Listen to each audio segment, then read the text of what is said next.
There was always this smell of some good old Southern comfort every night in my house. Fried chicken or pork chops, homemade mac and cheese, green beans, a pan of Jiffy cornbread, and a cup of sugar overdose Kool-Aid always made the best for meals. My mother always said that she put her foot in her cooking, and I never thought to ask if that was necessarily true. I mean, I didn't care. If she served me her foot, I probably would have ate that too. Dinners were always important for me growing up. My dad couldn't join us because he worked the overnight shift for the sheriff's department. And during the day, he worked as a jack of all trades. Some people say, in fact, my papa was a Rolling Stone. Hopefully not in the sense of that song.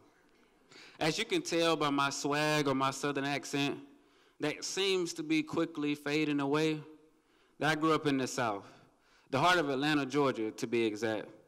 I have two sisters. My oldest, Risa, is 4 years older than me. And back then, she seemed a lot tougher than what she really is now. I mean, she always walked around with this aggressive but gentle demeanor, as if someone had made her mad and then gave her a cookie for expressing herself. Risa was loving, though, and she cared for me as if I was her own. And then there's Nina, my second sister, who is also older than me, but only by 30 minutes. Yes, I said 30 minutes because I'm a twin. Now, I know some of you may be asking yourself whether or not my twin and I are fraternal or identical. No worries. I get that question a lot. So here's your answer. No. I mean, for God's sakes, people, I'm a boy. And there is no way we can be identical if I said I have a twin sister. Nina was tough.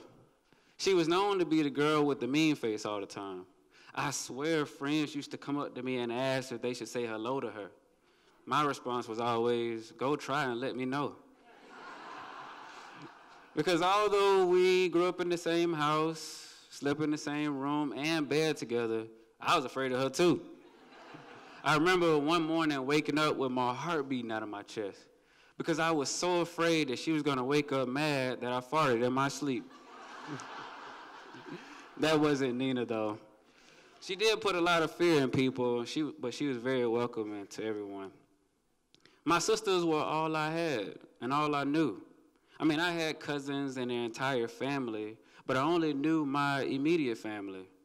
We grew up in the low-income community on the west side of Atlanta, and I went to Booker T. Washington High School, which was the first public high school for African Americans in the state of Georgia and the Atlanta public school systems.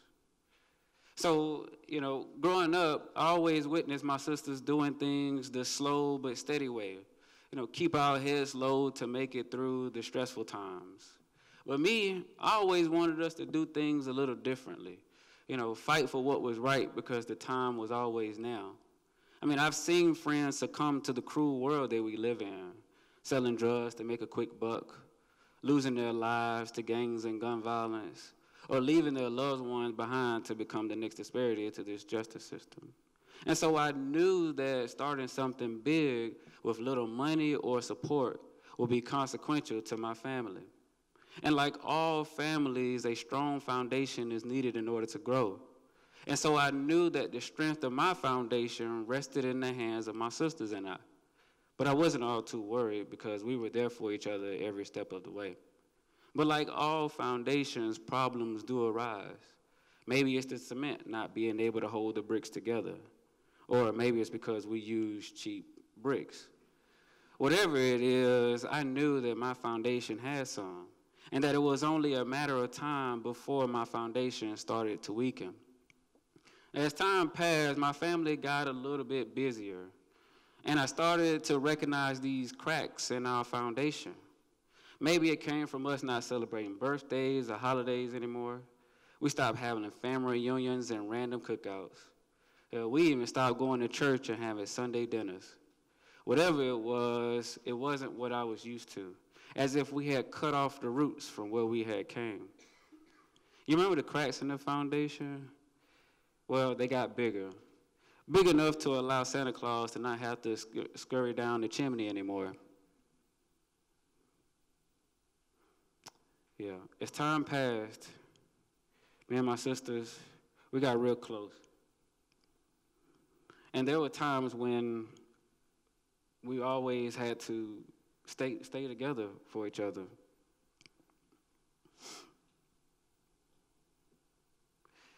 After graduating undergrad in 2011, I had decided to move to Iowa State. I had decided to move to Iowa to pursue my master's degree at Iowa State.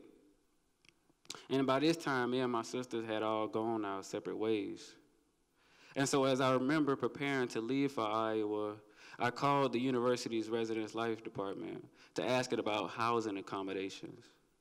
After being on the phone for about an hour, I was told that there were no housing available.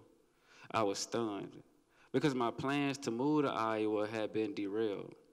So I remember calling my fraternity brother who I had met here in Iowa to tell him about the bad news about me not coming. This brother, a brother who truly understands what it means to be a brother's keeper, said, "Come live with me." Now, mind you, he lived in a mid-sized 2-bedroom condo above Zombie Burger. He had just had his firstborn baby girl, and his wife had just moved to Iowa to start their lives together. And then there was me, all in this mid-sized 2-bedroom condo above Zombie Burger. So let me bring this full circle for you. Because for a long time, I had been defining siblings in a more traditional sense. You know, brother, sister, who's in the same bloodline, who share one of the two parents. But that definition kept me from understanding the true meaning of life and everything it has to offer. And most importantly, it kept me from seeing others as my siblings. Those cracks in my foundation at that point had changed from a crack to a door with a half-circle window that allowed the light to come in, a door that brought blessings and opportunity, freedom and inspiration, happiness and sorrow, and some of life's greatest memories. Because if it wasn't for my fraternity brother being a brother, I would still be trying to mix concrete and water to fix a foundation when I should have been adding new bricks. I'm a new person now. And I understand that I have a new family foundation. And oh my, have we grown. I have cousins and new in-laws.